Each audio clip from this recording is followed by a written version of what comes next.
الحمد لله الذي فلق الإصباح وجعل صلاة الفجر طريق الفلاح والصلاة والسلام على سيدنا ونبينا محمد خير البريات وعلى آله وصحبه أهل المكرمات ومن تبعهم بإحسان ما دامت الأرض والسماوات أما بعد۔ آج ہمارے درس کا موضوع ہے فجر کی نماز۔ نمازی بھائیوں، فجر کی نماز بڑی نمازوں میں سے ہے جس پر نبی کریم صلی اللہ علیہ وسلم نے ابھارا ہے اور اس کی پابندی کرنے والے کے لیے جنت کا وعدہ کیا ہے۔ آپ صلی اللہ علیہ وسلم نے فرمایا، من صلی البردین دخل الجنہ، یعنی جو ٹھنڈک کے وقت کی دونوں نمازوں یعنی فجر اور عصر کی پابندی کرے گا وہ جنت میں جائے گا۔ بردان سے مراد صبح اور عصر کی نمازیں ہیں۔ نماز فجر کی ایک بڑی فضیلت یہ ہے کہ وہ مشہود یعنی فرشتوں کی حاضری کی نماز ہے۔ اللہ تعالیٰ نے فرمایا، وَقُرْآنَ الْفَجْرِ إِنَّ قُرْآنَ الْفَجْرِ كَانَ مَشْهُودًا، اور فجر کے وقت قرآن پڑھنا بھی یعنی یقیناً فجر کے وقت کا قرآن پڑھنا حاضر کیا گیا ہے۔ اور نبی صلی اللہ علیہ وسلم نے فرمایا، تجتمع ملائکۃ اللیل والنہار فی صلاۃ الفجر، یعنی رات اور دن کے فرشتے فجر کی نماز میں اکٹھا ہوتے ہیں۔ فجر کی نماز کے کچھ احکام اور فضائل ہیں، ان میں سے چند میں آپ کے سامنے ذکر کرتا ہوں۔ نمبر 1، صبح صادق کے طلوع ہونے سے فجر کا وقت شروع ہو جاتا ہے۔ یہی فجر کی اذان کا وقت بھی ہے۔ یہ سورج نکلنے تک رہتا ہے۔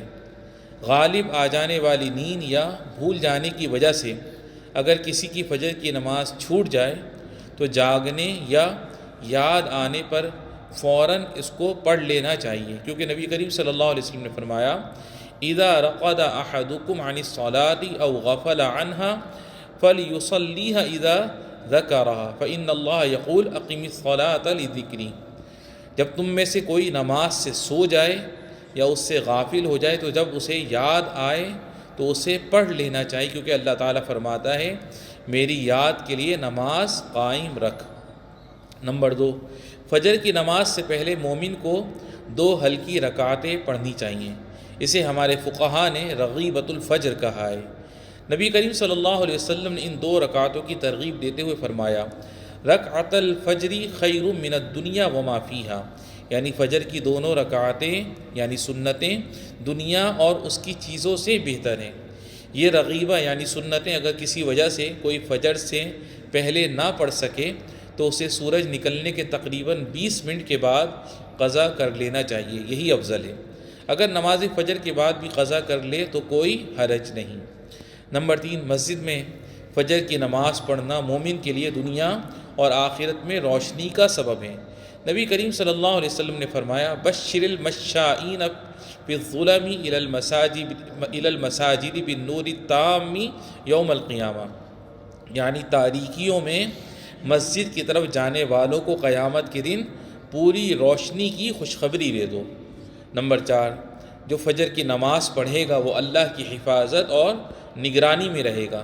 نبی کریم صلی اللہ علیہ وسلم نے فرمایا، ومن صلی الصبح فہو فی ذمۃ اللہ، یعنی جو صبح کی نماز جماعت کے ساتھ پڑھ لے گا وہ اللہ کی حفاظت میں رہے گا۔ نمبر 5، فجر کی نماز قیام اللیل یعنی تہجد کے برابر ہے۔ نبی کریم صلی اللہ علیہ وسلم نے فرمایا، ومن صلی الصبح فی جماعت فکأنما صلی اللیل کلہ، یعنی جو صبح کی نماز جماعت کے ساتھ پڑھ لے تو گویا اس نے پوری رات نماز پڑھی۔ آخری بات یہ ہے کہ مسلمان کو فجر کی نماز کی پابندی کرنی چاہیے، اپنی اولاد اور گھر والوں کو بھی اس پر آمادہ کرنا چاہیے، کیونکہ یہ بھلائی اور امن کی کنجی ہے۔ رحمان کے فرشتے اس میں حاضری دیتے ہیں اور یہ جنتوں میں جانے کا سبب ہے۔ اے اللہ، ہمیں جماعت کے ساتھ وقت پر فجر کی نماز برابر پڑھنے کی توفیق عطا فرما، اس کی ادائیگی میں ایسا خشوع مرحمت فرما جس سے ہمیں تیری رضا نصیب ہو جائے۔ وصلی اللہ وسلم وبارک علی سیدنا و نبینا محمد وعلی آلہ وصحبہ اجمعین۔